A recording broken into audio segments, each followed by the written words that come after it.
Bonsoir à tous, bonsoir le monde, bienvenue sur ma chaîne YouTube. Si c'est la première fois que tu passes par ici, surtout n'hésite pas à t'abonner et à activer la notification. Je suis Richesse Larusse, étudiante gabonaise à l'Université médicale de Perm. Encore une fois de plus, si c'est la première fois que tu me découvres, surtout n'hésite pas à t'abonner. Aujourd'hui dans cette vidéo, nous allons parler de la communauté camerounaise. En ce qui concerne l'immigration en Afrique, nous savons que le Cameroun est le pays avec le plus grand nombre d'immigrés.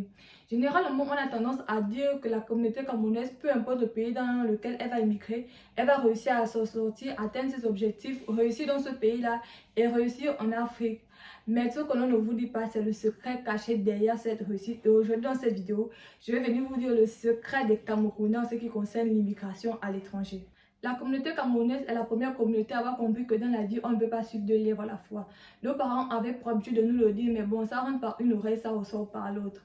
Généralement, les étudiants africains, lorsqu'ils immigrent à l'étranger, la première chose qu'ils veulent savoir, c'est si dans ce pays-là, ils pourront payer leurs études grâce au job étudiant. Et pour avoir des informations à cette question-là, généralement, nous tous, on va sur les réseaux sociaux, voir ceux qui sont déjà dans ce pays-là, voir s'ils s'en sortent, qu'est-ce qu'ils disent de ce pays-là, est-ce que oui, c'est vrai, est-ce que non, c'est faux. Et généralement, la communauté qui dit le plus que c'est possible de payer la scolarité grâce au job étudiant, c'est la communauté camerounaise. Mais comme je vous ai dit aujourd'hui dans cette vidéo-là, nous allons parler du secret derrière la réussite de cette communauté-là. Comme je vous ai aussi dit, la communauté camerounaise est la première communauté à avoir compris que dans la vie, on ne peut pas suivre deux livres à la fois. Donc, asseyez-vous très bien et prenez un tabouret. Généralement, les Camerounais âgés de plus de 25 ans, lorsqu'ils immigrent à l'étranger, ce n'est plus pour faire les études en fait. Ils peuvent avoir le baccalauréat, la licence. Certes, ils viennent avec le visa étudiant pour venir étudier parce que je dirais que c'est le visa le plus facile à obtenir ou alors le plus sécurisé à obtenir. Mais leur intention, ce n'est pas vraiment d'apprendre en fait. Après, je ne dis pas que tous les Camerounais le font. Je ne dis pas que tous les Camerounais viennent à l'étranger avec le visa étudiant et après ils n'apprennent pas. Mais je dis la moitié des Camerounais âgés de plus de 25 ans, lorsqu'ils viennent à l'étranger, ce n'est plus pour apprendre, ce n'est plus pour étudier, ce n'est plus pour aller à l'école tout le temps en fait. Eux, ils viennent avec un but bien focus, c'est se chercher. Chercher l'argent, investir dans le pays, rester même dans le pays dans lequel ils ont immigré en fait. Les Camerounais, lorsqu'ils immigrent à l'étranger, c'est avec un but bien précis. La majorité des Camerounais, lorsqu'ils immigrent dans un pays, lorsque tu vas leur demander par exemple, est-ce que tu vas retourner au Cameroun, ils vont te dire qui, pourquoi, machin. Donc, 50% des Camerounais qui immigrent à l'étranger, c'est pour généralement rester dans ce pays en fait. S'installer, travailler, vivre leur vie dans ce pays et investir dans leur pays. Ils n'ont plus l'intention de retourner dans leur pays. Lorsqu'ils immigrent à l'étranger, ils ont un but bien focus. Ils savent que eux, ils veulent faire de l'argent, ils veulent de l'argent, ils veulent investir dans leur pays. Ils ne sont pas là pour se prendre la tête avec les universités, les tralala. Les Camerounais cherchent l'argent à l'étranger. Ils ne vont pas à l'université. Après, c'est pas pour dire que tous les Camerounais qui sont à l'étranger ne vont pas à l'université, n'étudient pas, n'apprennent pas leurs cours, passent leur temps à travailler pour chercher l'argent pour investir dans le pays. Je dis juste que la majorité des Camerounais âgés d'un certain âge, lorsqu'ils immigrent à l'étranger, ce n'est plus pour étudier. C'est vrai qu'ils ont immigré avec le visa étudiants, mais lorsqu'ils sont ici là, ils ne vont pas à l'école 6 jours sur 7 comme les gens comme nous en fait. Ils ont un but bien précis. Et aller à l'université 6 jours sur 7 ne fait pas partie de leur projet. Donc faites vraiment attention. Ne vous dites pas que voilà la communauté camerounaise comme elle arrive à s'en sortir. Je connais un frère camerounais qui construit au pays. Je connais les Camerounais qui font ça. X Camerounais a fait ça. Je répète, je ne dis pas que tous les Camerounais qui sont à l'étranger n'étudient pas. Je dis juste que la majorité des Camerounais âgés d'un certain âge, lorsqu'ils sont ici là, ils ne vont pas à l'université. Ils n'étudient pas les leçons.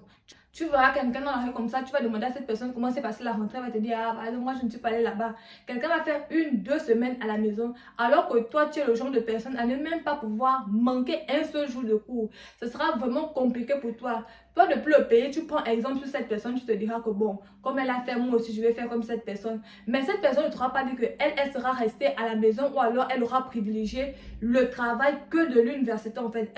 Est-ce que toi, tu pourras être dans les chantiers un jour de cours en fait? Tout dépend des mentalités, tout dépend des objectifs. C'est bien beau de dire qu'avec les jobs étudiants ici, là, on peut payer la scolarité. Mais la première question à poser, c'est de quelle scolarité vous pouvez payer en fait. Une scolarité médicale avec les jobs étudiants, ça là, ça n'existe pas. Peu importe le pays, que vous immigrez en Russie, que vous immigrez au Canada, que vous immigrez en Allemagne. Je vous le dis et vous le redirez toujours. Si vous comptez sur les jobs étudiants pour payer votre scolarité, toutes les filières médicales, toutes les filières qui ont un rapport avec la médecine, vraiment fuyez ces filières-là. Fuyez parce que hormis le prix très élevé de ces filières-là, il y a aussi un emploi de temps vraiment surchargé à un niveau pas possible qui ne te permet pas après les cours d'aller travailler, de revenir et d'être le lendemain à l'université. Aujourd'hui c'est samedi, je ne sais pas quelle heure il est déjà, mais je suis sortie des cours aujourd'hui à 16h25. Donc lorsque quelqu'un me dira que c'est parce que je suis feignante étant gabonaise, parce que les Gabonais ont la réputation d'être feignants et que les Camerounais sont des bosseurs, eux après les cours, ils peuvent aller faire les jobs étudiants. Tes cours commencent à 8h25, donc tu dois être debout à 6h pile. De 6h à 17h, tu es à l'université, tu reviens à l'auberge, il est déjà 18h, voire même 19h. À quel moment tu iras au job étudiant, sachant que ici là, c'est minimum 8h par jour, maximum 12h par jour. Il n'y a pas de job étudiant de 2h, 3h pour dire que bon, au sortir de l'université, tu vas glisser en courant là-bas, tu vas peut-être aller gagner ton 1000 roubles, ton 500 roubles. Non. Ici, les jobs étudiants, c'est minimum 8 heures de travail, maximum 12 heures de travail. Si tu dois sortir des cours à 17h, ajouter 8 heures de travail, est-ce que tu es sûr que le lendemain, tu pourras être à l'université? Tout en sachant très bien que nous sommes déjà à l'université. L'université, ce n'est plus le collège où le professeur va écrire, où le professeur va faire ceci, le professeur va faire cela. Le système éducatif est vraiment très compliqué. Au pays, on nous a tellement menti en disant que non, l'école des Blancs est facile, l'école est facile chez les Blancs. Peut-être que c'est facile pour certaines personnes, mais je le dis toujours, pour quelqu'un comme moi qui n'a pas de niveau, c'est pas facile pour moi en fait. Je ne vois pas ça facile, je vois ça compliqué. Ici, c'est l'étudiant qui prépare le cours. Si en un jour, tu as 4 cours à préparer, tu es sûr que tu pourras finir les jobs étudiants à 4h du matin, 3h du matin, être à l'auberge, préparer les cours de demain, être prêt pour les interrogations, les atouts des examens. Ce sera vraiment compliqué et je dirais même que ce sera impossible. Vous savez, chacun fait ses choix dans la vie. Je dirais à quelqu'un qui a le baccalauréat et qui n'a plus envie d'étudier, mais qui veut immigrer avec le visa étudiant de venir ici en Russie. Je connais des personnes qui gagnent des 500 000 francs CFA par mois ici en Russie. Je connais des personnes qui gagnent des 800 000 francs CFA par mois ici en Russie. Mais ces personnes-là ont certes le visa étudiant, mais n'étudient pas en fait. Ces personnes ne vont quasiment pas à l'école. Je l'avais dit dans l'une de mes vidéos que chaque pays a la ligne rouge. Je ne vais pas entrer dans les détails, je pense que vous n'êtes pas des enfants. Lorsqu'on parle de ligne rouge, vous savez de quoi il s'agit en fait. Donc, si vous savez que vous, votre intention n'est plus de venir fréquenter, vous voulez vous chercher, vous voulez investir, vous voulez gagner de l'argent, là aussi, ce sera vraiment un paradis pour vous en fait. Vous allez pouvoir vous chercher, aller à l'université, aller juste payer votre scolarité et n'être quasiment jamais à l'université. Après, il faut cibler de très bonnes universités. N'allez pas vous retrouver dans les universités où tu as raté un cours, tu es déjà convoqué sur le décanat. Maintenant, si votre intention est de venir apprendre ici en Russie, d'étudier vraiment, d'avoir le visa étudiant et d'être à l'université chaque jour, sachez qu'en fonction de la filière que vous allez choisir, vous allez pouvoir payer votre scolarité, vous nourrir, prendre soin de vous ici, là.